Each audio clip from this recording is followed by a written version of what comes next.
a little on a very sometimes can be controversial topic, end time delusion. Most of us will agree, if not all, that we are living in the end time. Even the unsaved will tell you it's the end time. But the question is, how many people are really prepared for the end time? How many people are prepared? How many people are ready for the end time? How many of us that go to church, that sing the songs, that pray, that come upon the name of the Lord, how many of us are truly ready and prepared for that end time? So I want to speak a little. I know it's controversial, but I want to speak a little. At least you'll get some information that will help you. I want to start by reading the book of 2 Timothy chapter 3.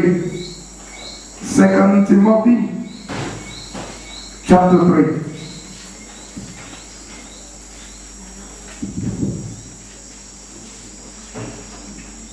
Second Timothy chapter 3, and I'm reading from verse 13. Let me just read verse 12 also, that we'll get a better understanding. Yea, and all that will live godly in Christ Jesus shall suffer persecution. But evil men and seducers shall wax worse and worse, deceiving and being deceived. But continue thou in the things which thou hast learned and hast been assured of. Know your whom thou hast learned them. We are living in the end time. And it is sure, as the Bible says, that those that live godly in Christ will suffer much persecution. Sometimes we call anything persecution. Somebody will speak a word about us and we call that persecution. But what the Bible is talking about there is hard time, difficult moments, to endure hardness.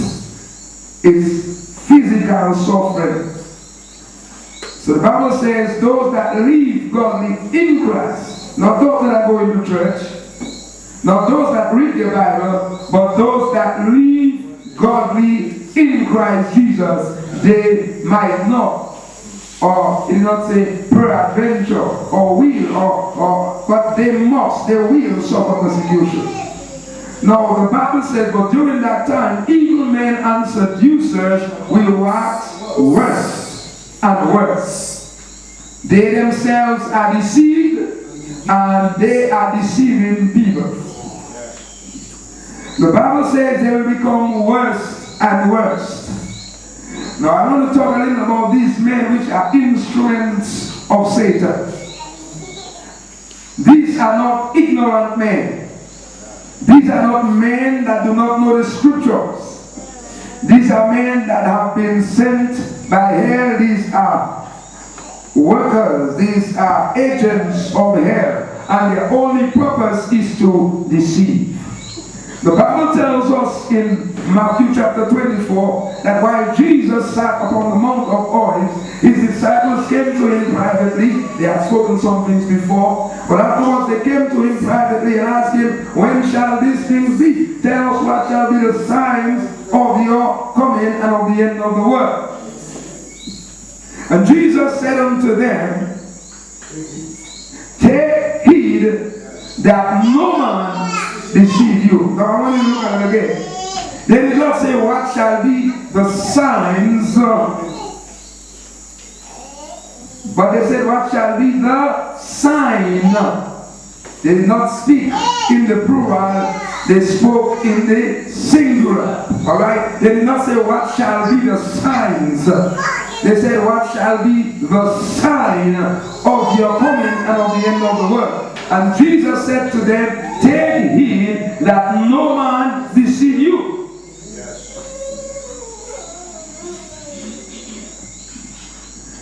In verse 11, let me just read verse 11 in Matthew chapter 24, because I want to lay a proper foundation. Jesus is talking a lot about deception, and I want to show you tonight This is religious deception. It's not talking about ignorant people that come and try to tell you black is white and white is black. It's talking about men that know the truth, but are trying to turn the truth of God into a lie and bring you into captivity against your own will. Then we must be very vigilant, we must be up and alert. The Bible says in verse 11 that many false prophets shall arise and shall deceive many. And because iniquity shall abound, the love of many shall wax. Now look at it, many are deceived and many get cold. Okay? But he that shall endure unto the end, the same shall be saved. Verse 24 says, verse 23 says, and if any man shall say unto you, lo, here is Christ, or there believe not. For there shall arise many false Christs, not just false prophets, but false Christs, and false prophets, and shall show great signs and wonders, in as much that, in so much that, if it were possible, they shall deceive the very elect. So I read of many being deceived, of many getting cold, but I read also that it is impossible to deceive the elect. But the Bible says that evil men and seducers. A seducer is an impostor. Okay? It's a man who is not ignorant. He knows that is his job. He was trained by hell to deceive. It's men that know what the Bible says, but their job is to use that word to deceive. So I want to give you some information as concerns that end time delusion. Today we are hearing many things that are being taught that were never taught before. Many things are being taught in church that were never taught before. It was just sometime I was in Martinique and I was talking to them about generational curses. Because today, preachers make big time money about teaching about generational curses. Are you here with me? They have books and they have all kinds of things. And when I showed them from the scripture how Jesus took, in particular, their generational curse upon them, everybody was like, what? But we read those scriptures every day. I said, yeah, you read it, but you don't scrutinize it. If there is a difference in reading the scripture and examining the scripture. Yes. There is a difference in reading and studying. Studying is hard work. So I want to talk to you tonight about these end time deceivers. Because many today are preaching many things. And if you check it out in the scripture, now the thing is that they sound good. And it might be gratifying to our flesh, because most people that want things that are gratifying to the flesh. And again, that is another sign of the end time. So these false teachers, the Bible tells us that they are going to grow worse and worse. The Bible tells us in 1 Timothy chapter 4. I want to read the scripture to you tonight, because I want to say some things there, but I just want to lay a base. In 1 Timothy chapter 4, the Bible tells us, now the Spirit speaketh expressly that in the latter time some shall depart from the faith. Why shall they depart? Because they are giving heed to seducing spirits at the same time and doctrine of devils. And they are speaking lies in hypocrisy, having their conscience scared with a hot iron, and they go so fast forbidden to marry. Now the Bible says many people will abandon the faith because they give heed to seducing spirits and doctrine of devils. No, we must understand that many of those people, they do that believing that they are believing something that is right. They are convinced that what they are believing is right. But the Bible is saying that they are following seducing spirits. Now, don't look for a devil to go into your church and pose himself like a devil. Okay? These guys that are possessed with the seducing spirits, they are good talkers. Amen. The Bible tells us that they are so much endured with power that they will do signs and wonders. That's what we just read in Matthew. They will perform mighty signs and wonders. And the church today have a problem because everybody is running after signs and wonders. The Bible says that signs and wonders will follow you, but it did not tell you to follow signs and wonders. And many people are following signs and wonders. If they see somebody come and he perform a miracle, oh, this man is a great man of God. So they judge a great man of God by a miracle. And I often say that to them. I often say that you would never make John the Baptist a prophet. That's right. Because he never had a miracle. You would never call John the Baptist a prophet. Alright? You would never even call Abel a prophet. Because this guy had no miracles. But the Bible says, Jesus said that John the Baptist is the greatest among men. Yet he never performed a miracle. Yet today the church is judging people's unction, anointing by miracles that they perform. If they have signs. And if they perform no signs, then they say he's not anointed.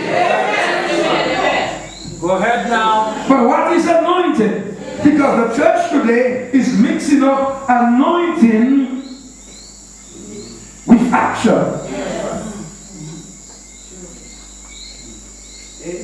What is already anointed? The Bible says, it's true, it says Jesus was anointed with power.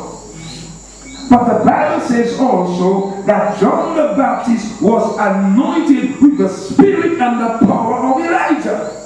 So anybody would expect that John the Baptist would come and perform miracles. Wouldn't that be logic? Because Elijah performed miracles. He went so far as bringing the dead back to life. And then his successor Elisha came and made double the amount of miracles because he asked for a double portion of his spirit. So when the Bible tells us that John the Baptist will come in the power and spirit of Elijah, we will be expecting that man to come and raise the dead and do many great things like that. But no, he only came and he did what? He preached the kingdom. He preached and he prepared the way for Jesus. If you follow John the Baptist's message, it is a message of preparation. He is preparing the people. And that man has success. The Bible says that all Judah and Jerusalem went out to him to be baptized in the river Jordan. So he has a very successful ministry, but he never performs a miracle. Today, people judge every ministry based upon miracles. You know why? Because today, people do not want what is called the teaching of the word.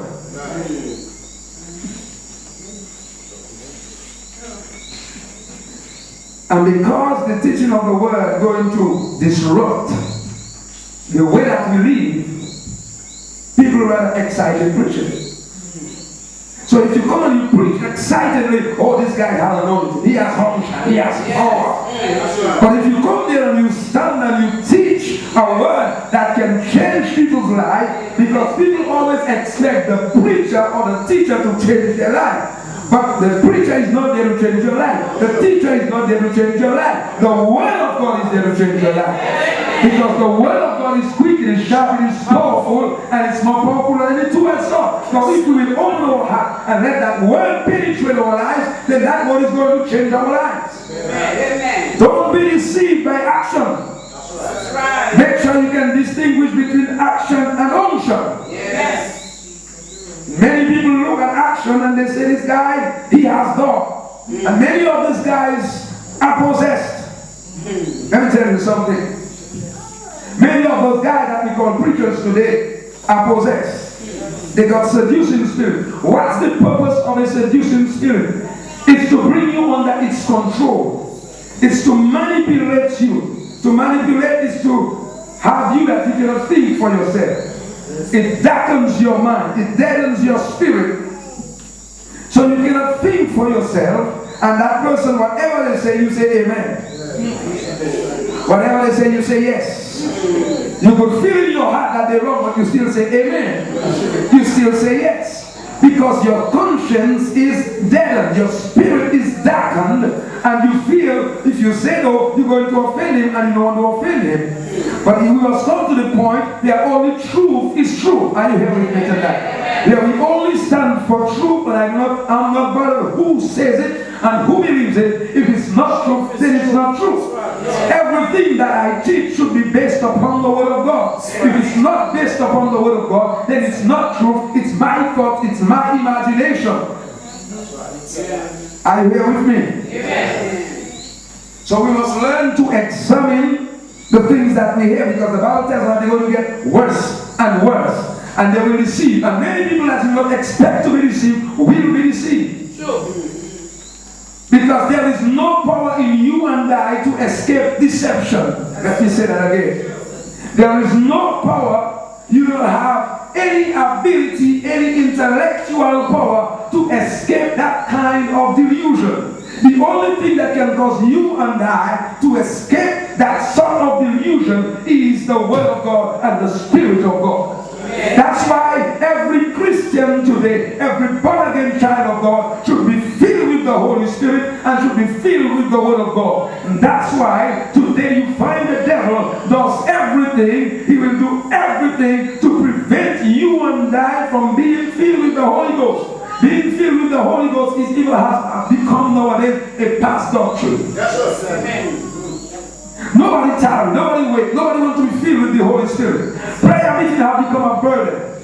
Bible study have become an off word. People don't come to Bible study, people don't come to prayer meeting again, because let me tell you, I probably said that here already, but I'm saying it again, because these are the two most important services that you can have in church. Yeah. Most people come to Sunday morning service just to jump up and show themselves.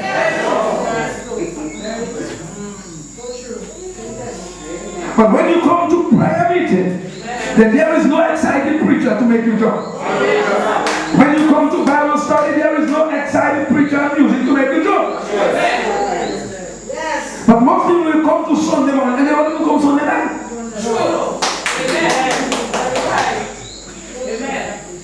Because Sunday morning is exciting. You know, many times when I do Sunday morning, I don't preach, I teach. I don't preach, I teach. Because excitement is not Christianity. It's not that. We have to be excited, but excitement is not Christianity. That's not to meet those things together. And most people come to Sunday service. I know there are people that are faithful and they come all week and they come Sunday morning. I'm not talking about that kind of people. I'm talking about those that will come only Sunday morning and then you will see them again. And that's their Christian life. That these kind of people will easily be deceived. And mark my word, this kind of people, anytime they have a hard time in church, they leave and they go. They don't know how to endure. They don't know how to take the hard time. You know why? Because it's excitement they like. So they don't know how to take the hard time. The Bible tells us that these men, their aim is to deceive you and I. And our only way of escape is to know and to know the Word of God correctly. The Bible says, let the Word of God dwell in you in all wisdom. Let it dwell in you richly in all wisdom. The Bible says that these men, they are speaking lie in hypocrisy, having their conscience seared with a hot iron. That is to say, they are branded.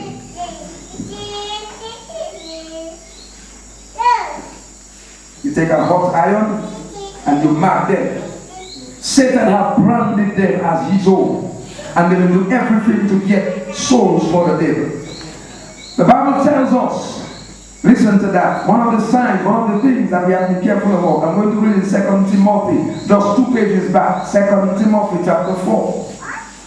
Just turn 2 pages in your Bible. 2 Timothy chapter 4. The Bible says in verse 3, for the time will come when they will not endure sound doctrine, but after their own laws they shall heap to themselves teachers, having itching ears. And they shall turn away their ears from the truth and shall return unto fables. But watch thou in all things, endure affliction, do the work of evangelists, make full proof of thy ministry. The Bible says that the time is coming when church people are not going to endure sound doctrine. It's not just a doctrine, because they will endure doctrine.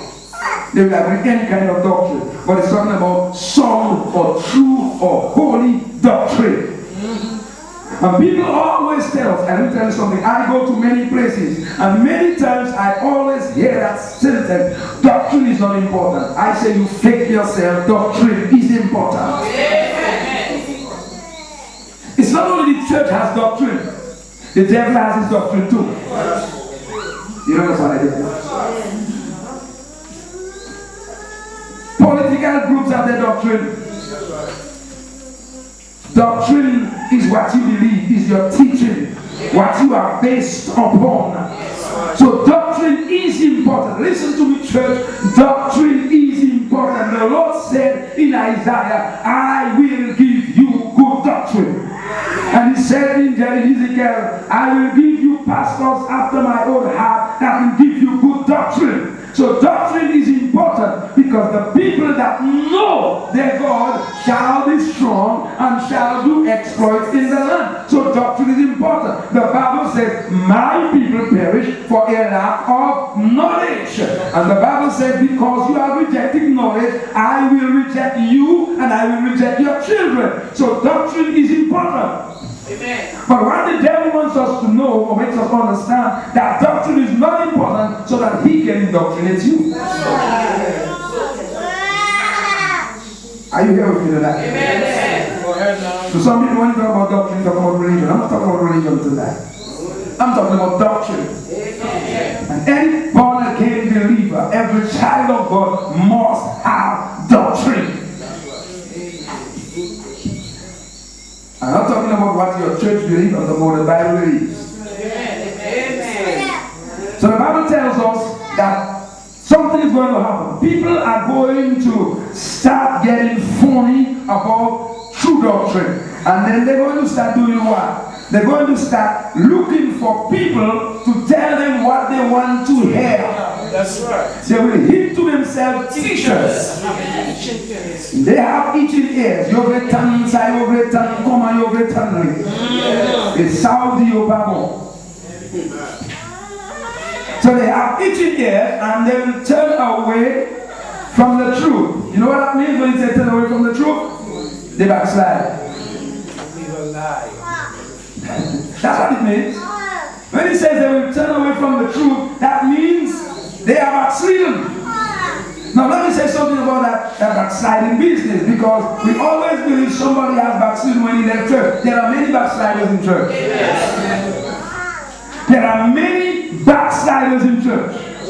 There are many people in church that are not living right. They are backsliders. Anytime you turn away from the truth, you are a backslider. Anytime you are not living up to godly principle, you are a backslider. You could do whatever you are in church. You could hold whatever position you hold in church.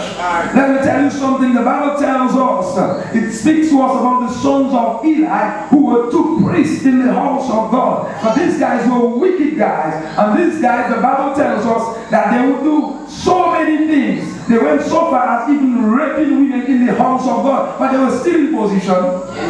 They were still priests. They would do whatever they want to the sacrifice of God. They were still in position. They were still priests. There are many that are in positions in churches. They hold big time position in church, but that doesn't make them right, because position cannot make you right before God. It's your relationship with God that makes you right before Him. You see, sometimes you see people vie in church for position, and they want to be there, and they want to be that. Let me tell you, anything God wants to give you, He'll give you. You don't have to fight for it. You don't have to break your head for it. Because some people, they get into position and they are more embarrassed with the position. It's a very bad thing to be in a position and you cannot fulfill, you cannot function in that position. That's right. So it's not a matter of who you are. It's a matter of your relationship with God. And that's why I'm saying there are many backsliders in church. There are many people that are in position. People standing at the back of the pulpit, but they have already backslidden. They are gone. They are preaching the word, but they have already backslidden. They are not standing up as they used to be. They are not the person that they used to be. They are not standing up for the truth as they used to stand up for it. They have backslidden. And if you tell them that, they get offended. Yes. But they are. The Bible says they will turn away from the truth. And they do what? They will turn unto fables. according to the Greek word for fables, is fiction. They will turn to fiction. They will turn to lies. They will turn to human inventions. So the Bible tells us we have to be careful in this end time of things that are going to happen. Jesus knew that was one point that the devil was going to use a lot against the church when it comes to the second coming of Jesus Christ. And one of the areas that we have most trouble in doctrine is when it comes to the second coming of Jesus Christ. If I could ask 10 people concerning the second coming of Jesus Christ, I almost will get 10 different answers inside here. But we all believe we're going to heaven, we're going to the same heaven, and we are going to God's kingdom. But we all have a different interpretation about that one single event, the coming of Jesus Christ. So the Bible tells us, be careful that these men who are corrupt, and they're going to use their backsliding position, they're going to use doctrine to cover up in reality who they are. Yes. And let me say something. If you are not a praying church, you will fall into trouble. Yes. If you are not a praying church, if you are not a church that is based upon the word of God, you will fall in trouble. If you are not a people that give yourself to fasting, you will fall in trouble. Yes. Let me show you something. I want to show you two things that are going to happen. Lies that the devil uses. We're going to go quickly tonight because it's important. Certain lies that the devil uses, it might be called end time delusion. You know, concerning the end time or the second coming of Jesus Christ, there are many interpretations. So I cannot enter into that tonight. There are what they call people that believe that Jesus is going to come before the tribulation, people that believe that he's going to come in the middle of the tribulation, people that believe he's going to go after the tribulation. Now there are three interpretations for one event. Now two must be wrong. One must be right. Amen. Do you believe that? Because the three things are talking about, the three explanations are talking about the one and same thing. So two of them must be wrong and one must be right. Now I'm going to tell you something, brothers and sisters. Prophecy is very important in the Bible. Yes. And people nowadays, we hardly give ourselves to it, and the devil is taking advantage of that. Yes. Some people hardly ever read the book of Revelation. They hardly ever read Daniel, because most Christians, when they read Revelation, they get scared. They get scared, so they don't want to read Revelation. Oh, I don't understand anything. But let me tell you, these guys we are talking about, they are studying the Bible and they're setting themselves up. I was in Martinique just last month and one guy handed to me a letter. It's a testimony, a confession of a converted Satanist. And that was a young girl, not an elderly person, it's a young girl. She's about 22 or 23 years. And she is saying certain things that they do when they come to church. Well, some of them I knew already and some of them I did not know. And I'm going to tell you how they are focusing on the church. Listen to me. How they are focusing on the church. And how they are focusing on prayer meeting, Bible study, and fasting. Satan is doing everything to cause Christians to stop doing those things, because those things are great obstacles to the kingdom of darkness.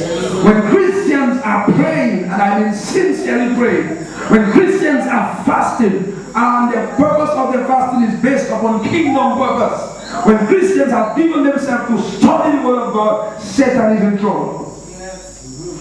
But when we will not pray and we will not fast and we will not study the word of God, it is easy for a devil to do whatever he wants in church. And you will realize that after it is done. But if you are a praying Christian, if you are a Christian that base your life on the word of God and praying and fasting, then before it happens, the Holy Spirit will notify you and tell you that such and such a thing is about to happen, or Satan is planning such and such a thing, and that's the way to counterattack. And the church will not suffer. Our churches are suffering today because most people in churches are not praying. And the time that they pray, their prayer is so selfish. That's right. Because they have so little time, they only pray for themselves and their family. Lord bless me, Lord bless my family, protect my children, keep them safe. In Jesus' name, amen. That's right, that's right. They pray for them and their family, that's it. But prayer is a fight, it's a war, it's a battle. We got to learn to stay in prayer. The Bible says that Jesus groaned in prayer. He agonized in prayer. Jacob fought all night. Jesus would go up to the mountains and pray all night. And I always ask the question, where are all-night prayer meetings? Can you imagine that every church in the village is shut down every night? Nobody in church having a prayer meeting? Whereas the Satanists, they come at the back of your church doors and make their incantation. I'm telling you what I know. So when you open the church, they can come in too. They are in the cemeteries. The Satanists are not just fighting. The Satanists' goal is fight against the church. Let me tell you something, brothers and sisters. Their goal is to close your churches in La Plaine, if you don't know. I'm talking about La Plaine. I'm talking about Dominican House. I'm talking about La Plaine. Their goal is to close those churches down in La Plaine. And if you are not praying, you can say what you want. You can say, I rebuke you, Satan. You can say, I bind you, Satan. You can say, I bind you, devil. You won't bind no devil if you're not praying, fasting, and living right. This will just be words. Words with no power. But when you start praying and you start invoking the name of Jesus Christ, then no weapon that is found against you can prosper. The Bible says that the hand of the righteous man shall become stronger and stronger. That's what the Bible says. But we today, we are not praying. I know what I'm talking about. Well, probably not praying, but I don't know what I know about. I see people everywhere when it's prayer meeting, everybody have an excuse. You call a party. See, what do you call that? CO? When you call a CO, and you see your church jam back with people, everybody there for party time. CO.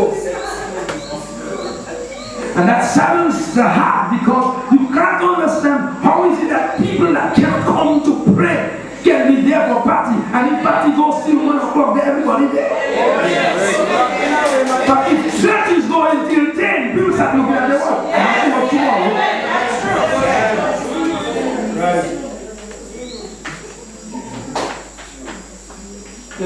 In time delusion, the devil is making us base our Christianity on that which is sensual, on that which is external.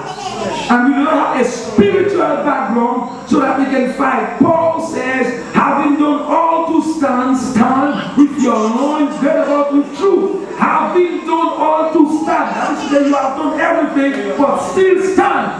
Amen. This is a fight, brother. This is a war. People are excited about the external things. And they are not excited about the things that concern church. People that used to pray in church nowadays not praying again.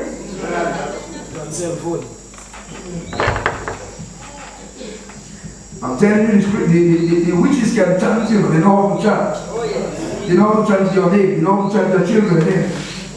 They know how to chant your pastor's name. Some churches will be there and they'll be seeing the pastor going down and down and down, and they will do nothing about it.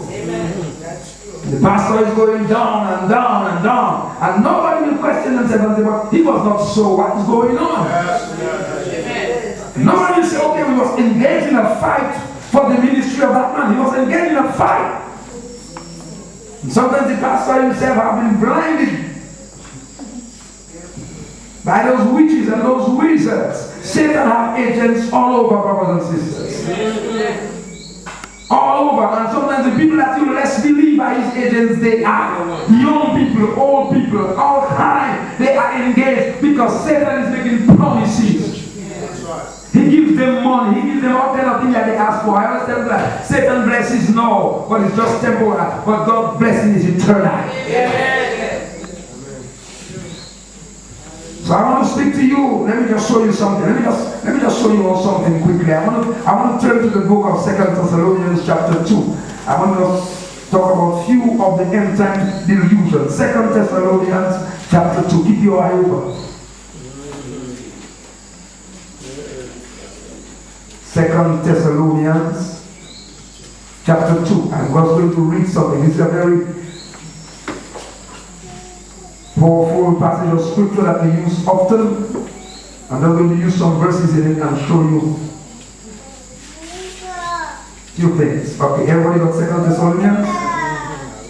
Alright. You just read from chapter 2. The Bible says in 2 Thessalonians chapter 2, now we beseech you, brethren, by the coming of our Lord Jesus Christ and by our gathering together unto him. What the church used to and say rapture. That he will not be soon shaken in mind. And that is where the devil wants to shake you. And if the word of God is not in your mind, that's where you'll be shaken. Or be troubled, not by spirit, nor by word, nor by letter, as for us, as that the day of Christ is at hand. Let no man deceive you by any means. For that day shall not come except what? There come a falling away first. And That man of sin is revealed. let me stop and tell you something. Let me break some of your theology tonight. The Bible says that the day of Jesus Christ will not come. Remember, he's talking to the brothers. They had some trouble in church. People told them that they had already passed. And they start saying all kind of things. Paul said, don't trouble in the Bible. Let me give you certain things that you can know that the day it has not yet passed, and you can know what will precede the day of Jesus Christ. And he said, the day of the Lord shall not come except there be a falling away first. I mean, what is important to know? First. Except there be a falling away first. Now we just talking about people will abandon the faith. People will go cold. People will go lukewarm. People will backslide. Now what is the next thing that he said? And that the man, the son of, so when will the son of perdition be revealed? Before the coming of Jesus Christ or after the coming of Jesus Christ? Okay. So he's saying that the man of sin, the son of perdition, or we can give another name, the Antichrist, will be revealed before the coming of Jesus Christ. And I know most people tell you he will be revealed after the church is gone. Who is he talking to there? The church. Brothers, brethren. Let me tell you, let me make you see what is going to happen. And I know anytime we talk about Antichrist, church people get scared. Because nobody wants to see Antichrist. Now, what is his name? Antichrist. Okay? So he's against who? He's against who? So why would he come if the church is not there? That's right. Why would he come if the church is not there and the church is the body of Christ? You believe Antichrist can touch Jesus? No. If his name is Antichrist, yes, he's against Christ, but he's against Christ's principles that is manifested in the church. And his goal is to destroy the church.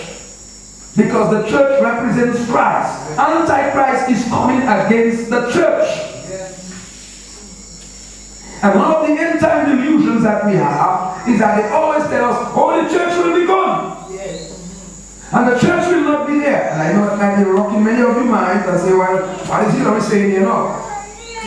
But you can check it out for yourself. The Bible says there will be a falling away first, and everybody agrees with that. You tell any preacher, any believer, will there be a falling away first before the coming of Jesus Christ? And they say yes. Now we are in the same chapter, in the same verse, and when you tell them, well, the son of sin will be revealed before the coming of Jesus Christ, then they say no. But he said about our gathering together unto him. So you cannot tell me it's before the rapture. Because he said, I'm telling to you about our gathering together unto him. The only time the church will be gathered together unto Christ is when the church will be taken up. So we know what time he's talking about. And he's saying that the man of sin must be revealed before that gathering. The man of sin is coming against the church. I might not be able to go in a lot of detail tonight, but if you are a wise student, you will exalt it. Now you will check it out. Listen to what the Bible says. The Bible says in verse 4, who opposeth and exalted himself against all that is called God, all that is worshipped, so that he has God seated in the temple of God, showing himself to be God. And just to run a little quickly in that verse, most of the Bible teachers will tell you that that verse is talking about the temple in Jerusalem. I know many of you learned that. That's what I learned. But I'm going to show you something tonight, and you can go to your home and check it out. When I checked out that word in the Bible, it says the Antichrist sit in the temple of God, and he exalts himself against all that is called God. When I look at the word temple here, listen to me, it has nothing to do with the word that is used for temple, the building made with hands. There are two Greek words that are used for temple. I'm not going to give them to you quickly. The one that refers to the temple made with hands is H-I-E-R-O-N. I know you pronounce that in English, my English is not too good. I say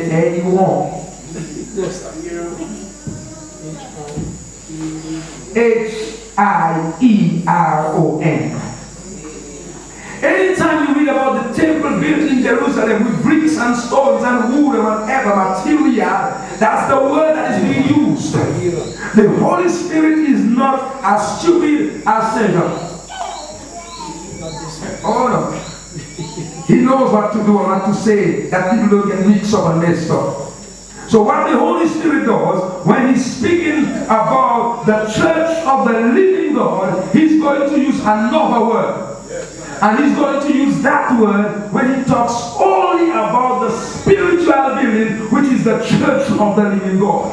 And the word that the Holy Spirit used here in Greek is pronounced naos, N-A-O-S. You cannot go wrong. The word that is used right here, and I'm going to give you some scripture verses you're going to read at your home. The word that is used right there in Thessalonians is naos, N-A-O-S.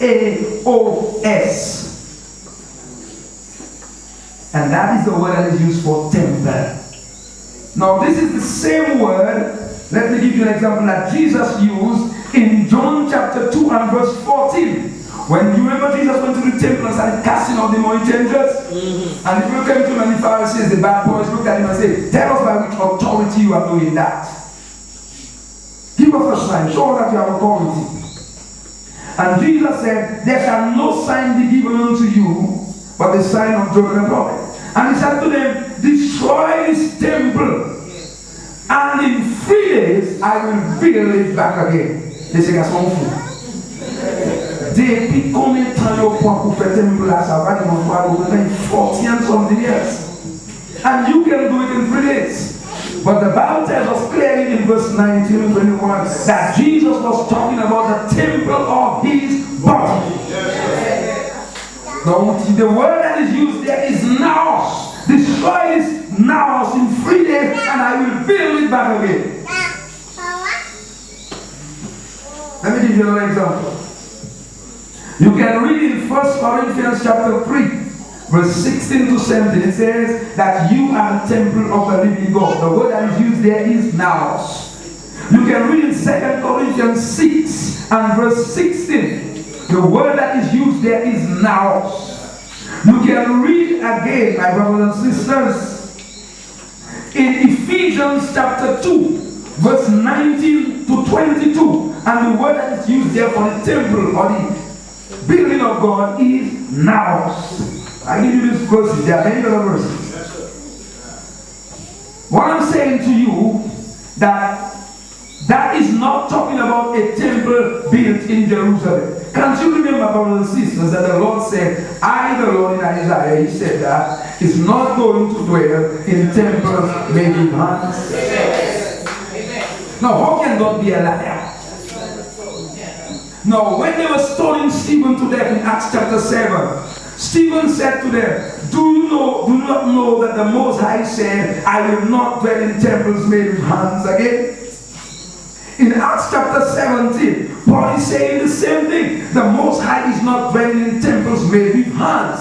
Now, how can we make God a liar when God prophesied by the mouth of his holy prophet Isaiah that he's not going to dwell in temples made with hands? He said it by the mouth of his apostle Paul. He said it by the mouth of his servant Stephen and many others. How can we believe that God is going to go back on his word and God is going to again dwell in a temple in Jerusalem again? Are you following me? Amen. This is not talking about a physical temple. This is end-time deception, brothers and sisters. And I'll tell you why.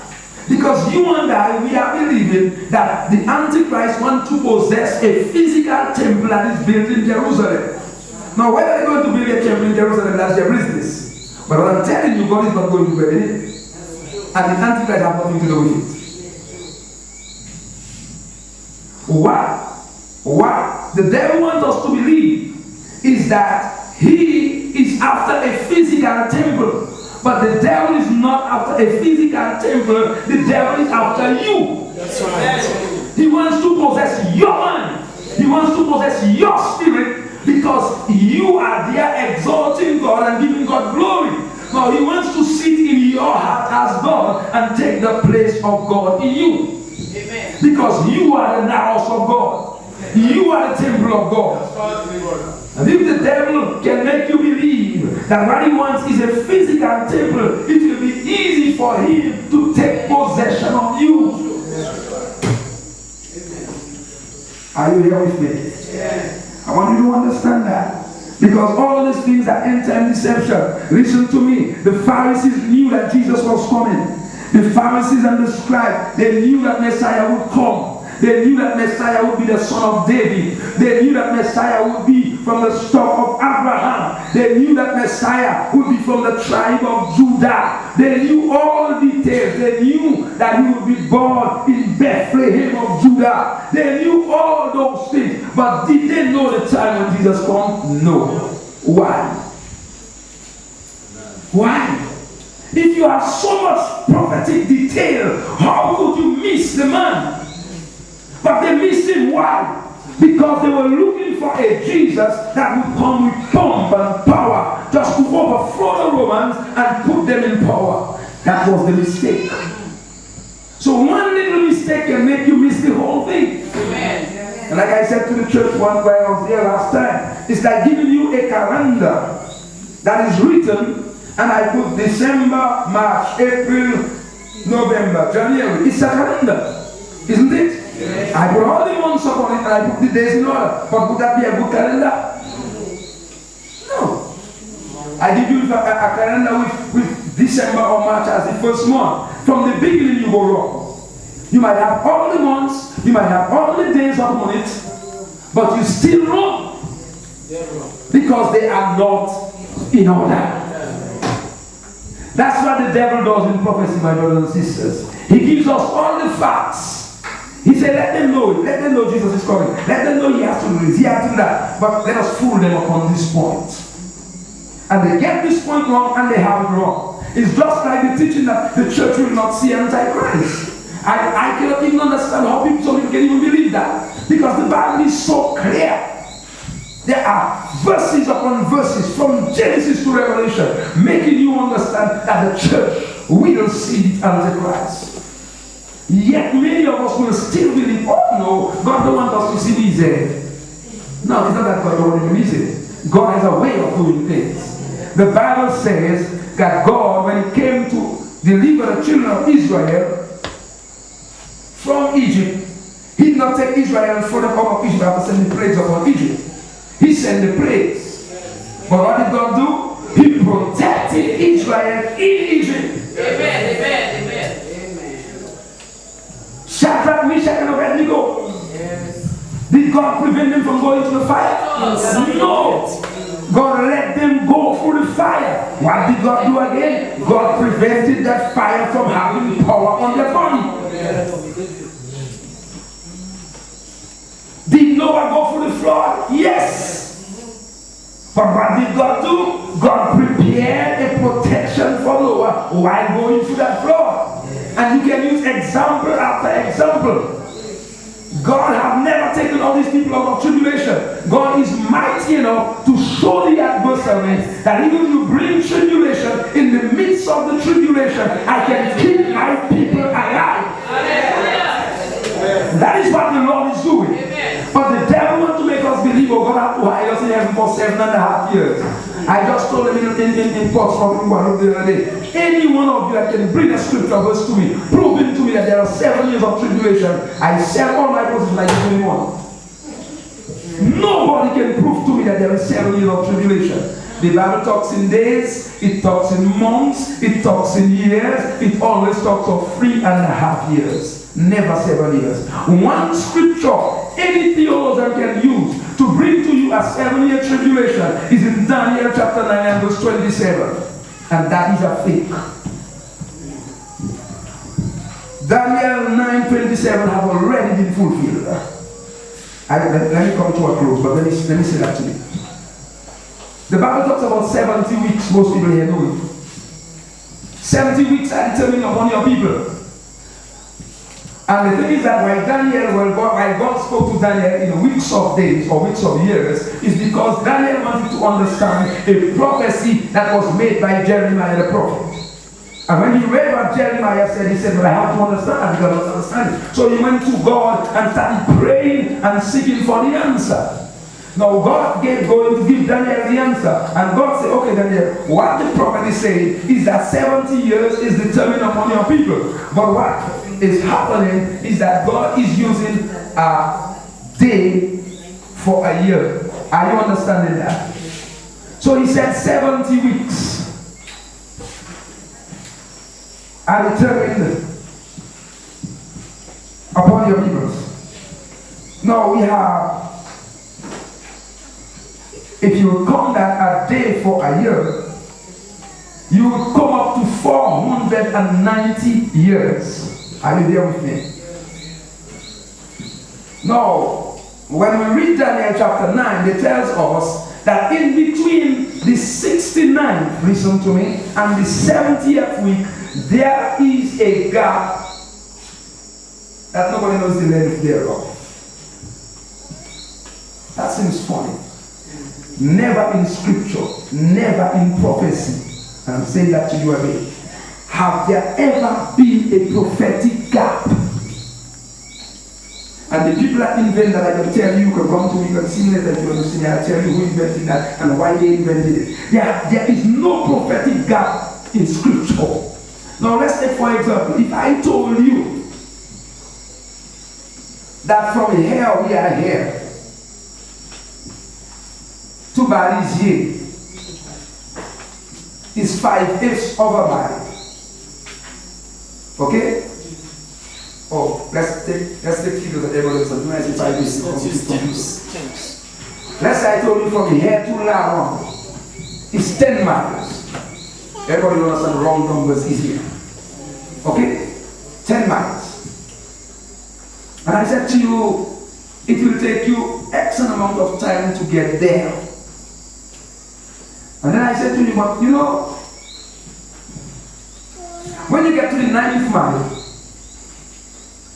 you must take some clothes, you must do some organization, because in between the 9th mile and the 10th mile, I don't know what the distance is. From the 9th mile to the 10th mile, it might take you 2 months or 3 months or 10 years to get there. I don't really know. Would you think that is logic? Do you think that is logic? From the 1st mile to the 9th mile, it was 9 miles. But from the 9th mile to the 10th mile, it's not a mile, it's an amount of time that you don't know of. Now, how can that be? Now, that's exactly how they are interpreting Daniel chapter 9 and verse 27 for you when they bring to you 7 years of tribulation. That's exactly what they're telling you. And no yet, neither Isaiah, nor Jeremiah, nor Daniel, nor John, nor any of the prophets that gives us end-time prophecy use prophetic gap. Jesus did not use it. None of the apostles use it. Only down through the age some guys use it because they wanted to prove that 7 years of tribulation. Read your Bible, go in Daniel, read in a book in Revelation, read all through, you will see the Bible talks about 3.5 years of tribulation, or 42 months, or 2,160 something days, whatever. But it never talks about 7 years. Why am I saying that to you, brothers and sisters? Because those things can bring you into a stage where your preparation that you make for the end time is bad. And Jesus is saying, because iniquity will abound, the love of many will wax cold. And many people are expecting to be raptured before the Antichrist manifests. When they will see things happening, you know what will happen? They will backslide. Because they were not prepared for that. I'm challenging you tonight, and I want to arouse your curiosity, that you go back to your Bible and check it again. And if I'm wrong, then you make me like this and tell me you are wrong. Because many of the things that we believe have been planned to bring us into seduction, to deceive us, to seduce us, and we will not make the right preparation to enter into the kingdom. There are many other things I can say to you. When I was there the last time, I told the church right here, I read to them 1 Thessalonians chapter 5, where the Bible says concerning the end, the time and the season, brethren, I have need to write unto you. And everybody believes that Jesus is coming for the church that has deep in the night. Every church tell me that. And that's not true. Oh, somebody stay quiet. That's not true, brothers and sisters. Reading the book of Thessalonians chapter 5, you shall tell you.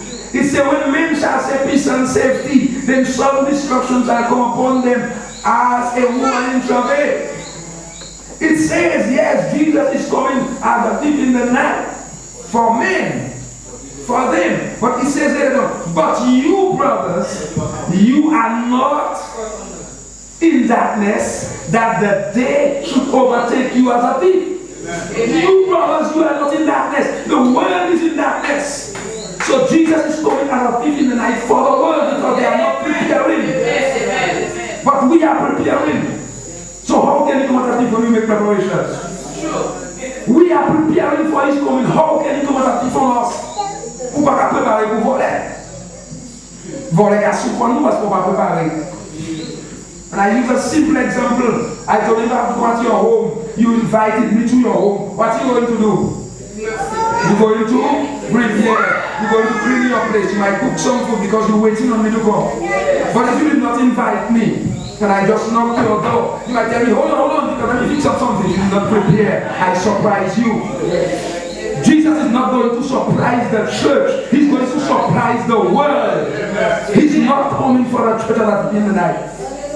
He's coming on the world as a thief in the night. Amen. And even in Matthew, he said, the servant that are not prepared, I will come upon him as a thief. The man that is not prepared, and I will give his portion with the unbelievers. Yes. So there are many things I can say to you. There are many things that have been taught, brothers. It's just to propagate a doctrine and not ready to push the truth. Truth should make you excited. Amen. Truth should make you want to search the scripture. When you hear some truth, you should want to plunge in the scripture and search it out. So remember that tonight, Jesus is not coming for the thief in the night. Remember that tonight, there must be a falling away first. Remember that tonight, that the man of perdition must manifest before that we are gathered unto Jesus Christ. And that is just written in your Bible, clear and plain. It's not something I'm trying to interpret to you. It's something that is written in your Bible, clear and plain.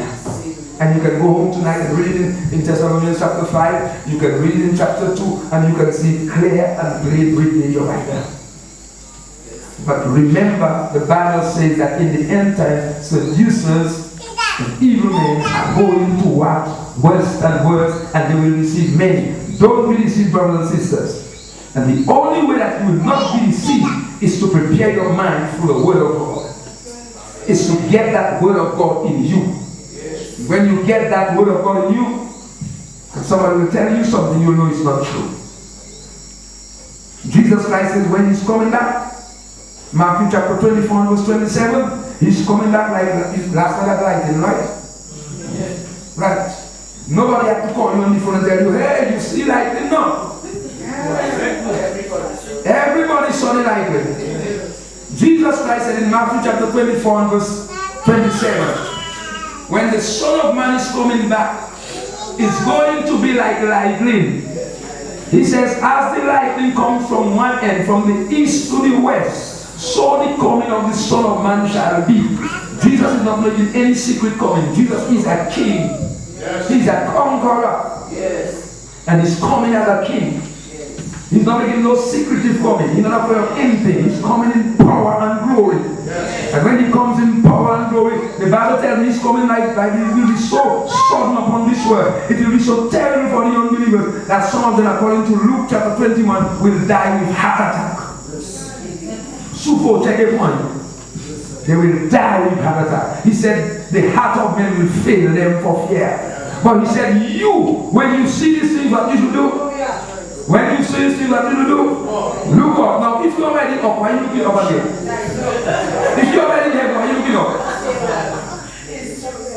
He said, when you see these things, all those things that are happening, lift up your head, for your redemption draweth nigh. But if you're already redeemed and you're already in heaven, what do you lift up your head for again?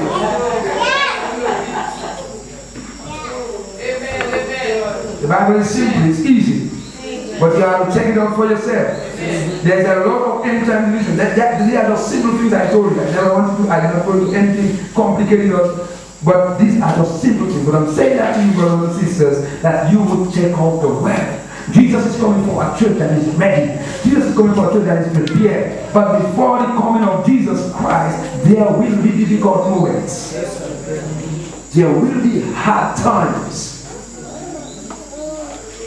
I don't know for Dominica, I don't know what they're doing, but I'm telling you, I know Europe is planning. They have plans in place against the church. Very soon from now in France, we might hardly be able to gather in the churches like that again. I'm telling you that's already what the law is already put in place. But because we know that and we are preparing for that, when it happens, it's not going to. Because we are preparing for it. We are preparing at the time will come when they will tell us we cannot preach in our churches again. The time will come when they tell us we cannot gather together again. But we are preparing for that. And we are preparing the minds of our people for it. So it will not hit us when we come. We know what we have to do. It's either backslide or die. Yes. It's either you backslide to save your life, but Jesus Christ said, the man who saves his life shall lose it. But the man who loses his life shall gain it. So you have the choice. You either abandon church, let your love go cold, let be among the many that are deceived that will draw away, or you agree to face death for Jesus Christ, for the gospel's sake. Because as it was in the days of Noah, so shall it be in the days of the Son of Man. As it was in the days of the Lord, so shall it be in the days of the coming of man. Jesus Christ said the same day that Noah went into the ark, the judgment of God came upon them. I hope you understand what I'm saying tonight. I hope you understand my language. I hope you understand my speech. But I want you to be prepared. Don't tell yourself I know it. Don't tell yourself I know the scripture. One guy told me, man, on connaît tout ça déjà. À vous étendre ça encore. Many people that are deceived, believe that they know everything. So you don't want to listen to anybody. I take time to listen to people because when you listen to people, you get more information. You gain more facts. Even babes, even children, when you listen to them, you gain more. The Bible says, even when a fool speak, listen. Because he might just say something that will make you think. There is coming end time deliverance, brothers and sisters. The question is, are you ready? You know, I am glad tonight that so many people turned out. Though they like here about 7 o'clock. Many of you turned out. That is to say that you are somewhere, somehow hungry for the word of God. You want to hear the word of God. You want to make progress. Amen. So don't be deceived. Spend time in the Word of God. Forget about that hearing vision. You know what I'm talking about? Yeah, the television. Forget about it. Spend time in the Word of God. Spend time in your Bible. Spend time on your knees. Brothers and sisters, pray. Pray for your assemblies. Pray for your leaders. Pray that God will visit La Plaine. Pray that La Plaine will have breakthrough. We often say, "Mon La Plaine tell you where." C'est pas vrai que c'est pour you. Prayer breaks anything. If we go down in prayer and we set ourselves to seek God's face, no man will be able to resist the Spirit that is in us. Let us pray. Let us seek God's face. I want to stop here tonight. If the Lord take me some other night, I will tell you some other things concerning end time delusion and some things that are being taught which are not according to Scripture. You can go to your home and you can check it out.